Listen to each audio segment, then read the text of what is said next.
So the world of men's work, how open is it to the classes in your experience? Do you know what? I think personal development programs generally are open to working with working class men. I just don't think they're very well equipped. I don't think it's like some sort of conspiracy to keep it away from working class men or anything like that. I think most organisations would be really keen on having working class men. The guy I work with, he says a very interesting point. He's like, if your mother-in-law's coming over, you get the house ready for your mother-in-law. So it's not about it being welcome, it's about creating a place where they feel they can go and where they will be welcomed. And so I think there's quite a lot of work to do in making it more a place for working class men. I mean, most people suddenly think about price first of all, but that's kind of obvious. You know, if you could make it cheaper, we'll get more working class men. But that's not necessarily the case, because the approach has to be different for working class men. Working class men want different outlets, want different outcomes. So it's not really the same thing as just to go, you know what, let's make it cheaper and men will come. Men need different elements.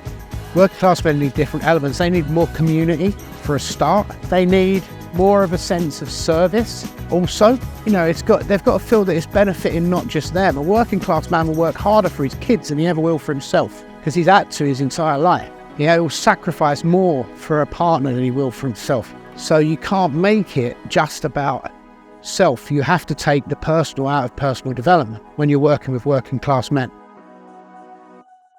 It's the approach that has to change. I think a lot of personal development organisations, they're almost like trying to push men more towards more achievement, for example. On the one hand, you know, if you look at sort of professional development, it's much more about outcomes, about profile, about status, those sorts of things. If you look at the more internal ones, they often have a very sort of faux spiritual element, which I don't think a lot of working, certainly not me, I couldn't connect to, because it was a different world. So it's not like I don't want the basics, like, you know, purpose, you know, more connection to emotions, more connection to an idea of self, more connection to other people. It just has to be framed differently. It can't be dressed up in kind of pseudo spirituality or pseudo intellectualism either. It's just got to be honest and more straightforward about, this is what it is, this is what you'll get out of it, this is what you have to put in. Everything starts with me, but has to quickly become we. And what I mean by that is, when I started out in personal development, I got involved in it for me. I got involved in it because there was things that I wanted to change for me and for my family and for my life. So what's happened really is, I didn't have a choice but understand those quite complicated and convoluted processes that were out there. You know, I spent a lot of time, 20 years, looking at all of them in great detail and then converting them in my own mind to something practical. And I think in doing that, the feedback I get is that I make complicated things seem simple. You know, that it's not like I make a bunch of stuff up. I think I help people by making what's complicated simple to understand and simple to implement. I think the thing that's really important to know about that is, when I say simple, I don't mean easy. The cost is still very high to yourself. You've got to give a lot of yourself. There's a lot of sacrifice. I don't mind that in financial terms. I mean in terms of, you know, just because it's a simple path don't mean it's an easy path. You know, A to B can have a lot of obstacles. There'll be a lot of challenges, lots of things you have to give up. But I think I am good at helping people find an easy roadmap, even though the road will be difficult. Men are 50% world's population. A really quick way of making the world at least 50% better is by working with the men. And as we know, if 50% is better, it actually makes it better for the other 50%. So there's a shortcut to making the world a better place, and that's by helping men be better fathers, sons, partners, bosses, just human beings. If that's the case, the current rate in which it's done is not quick enough. We're always waiting for men to reach crisis before they reach out for help. And when they do, it's done in small groups. And that's effective. You know, don't get me wrong, that is effective. But I just don't believe we have that time. I believe if we think that change is urgent and we think working with men is a good way of creating that change, then we have to do it on scale. We have to do it en masse. Ideally, it's something that complements it. Men's personal development should be really a benefit to feminism, you know, because it's about cleaning up our side of the street. And there's going to be an element of that which has to happen so we can meet in the middle. There's always a sort of separation to come together in most things. That's how it should be. Sadly, you're always going to find men who don't see it as that. They see it as some sort of return to tradition or some sort of one-upmanship, taking the power back. There's all of that stuff. And so you can't really say what it is and what it isn't. There's what I would aspire for the personal development that I'm involved in, is I see that as a space for us to be better allies by being as strong as we can be and creating spaces where we have, power with rather than power over. But of course you're going to have men who just want to grab power. It's quite a masculine thing to do. Yeah, a lot of the bullshit that you see as male empowerment at the moment is really just late capitalism. It's just a thing of, if you have more money, if you have a better car, if you have better watches, if you have better clothes, you're going to fuck more women. To me, that's a step backwards. If you're truly an alpha male, then you don't need cars and stuff to prop that shit up. You are what you are. And I think we should be judged by the contribution we make to our communities. That's the sort of man I want to be. Anyway, I want to be a man who people look up to because of how I contribute to my community. It's not what I can take from it, not what I can draw from it and then display to others like some fucking prancing peacock. Although I do prance and I do peacock quite a bit.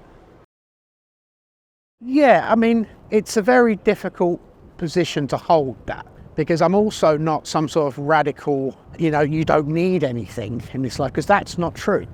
Financial stability is one of the ways in which you contribute to yourself and one of the ways in which you contribute to your family and to your communities and to the world, right? You can do more if you have money. The world's a cold place if you don't. So it's not like I'm anti that. The analogy that I look at is I would rather help someone build a school than have an £80,000 watch, because what the fuck am I going to do with an £80,000 watch other than show people how much status I have? Well, I would rather people perceive my status from my actions and how I show up and what I do than what I can buy. Build wealth by all means, but build it as a resource to do good in the world and to be able to support others, including yourself. All the stuff about cars and watches and all that stuff, if you want them because you enjoy them and you can afford them, go knock yourself out. But if you're chasing that because you think that car, that watch, that house is going to make you a better person, is going to make you somehow complete or happy, then you're being sold a lie. You're just being sold the same advertiser's lie that we've always been sold. Buy this thing and you'll be happy. Buy this thing, you'll be happy. If you want happiness, chase happiness. If you want money, chase money. If you want meaning, chase meaning. But don't find meaning and happiness through money. Well, it needs to take place. It needs to take place somewhere. And I think the best approach, personally, is to meet men where they are. If you want to empower a community who live in Tower Hamlets, go to Tower Hamlets. Don't try and get those dudes and take them to some retreat centre in Nova Scotia. It will work, but too few at a time. And I believe that what's needed now is change at scale. The interesting thing is that it's sometimes the wound that differs between working class, middle class and us men. I think actually it's more an approach. It's more the approach of how we heal the wound that's different. One of the great things about being involved with the Mankind Project for so long is I've met so many men different to me. I've met men from upper class men, middle class men. One of the perceptions I had is that upper class kids had it lucky. As soon as you start dealing with them, especially the ones who've been sent to boarding school, Jesus, that sounds like prison shit. I'd have hated that. And you realise there's a wound there for them. Just as I can't understand that particular wound, they can't understand the working class wound. I sometimes think the root, the core of the wound is very similar, but it's how we treat it needs a different approach. I definitely think they can, but I think it has to be a team effort, and we need more like working with like. As much as it's important because you can't segregate either. So you have to have difference working with difference, but then you need an element of like working with like. It's a push and pull of both, I think. And it's not like one person can't help heal another. My own experience when I got involved in the Mankind Project was largely middle and upper class men. Done wonders for me. It works, but it was always encouraging for me when I saw a man like me in it. It made me feel welcome.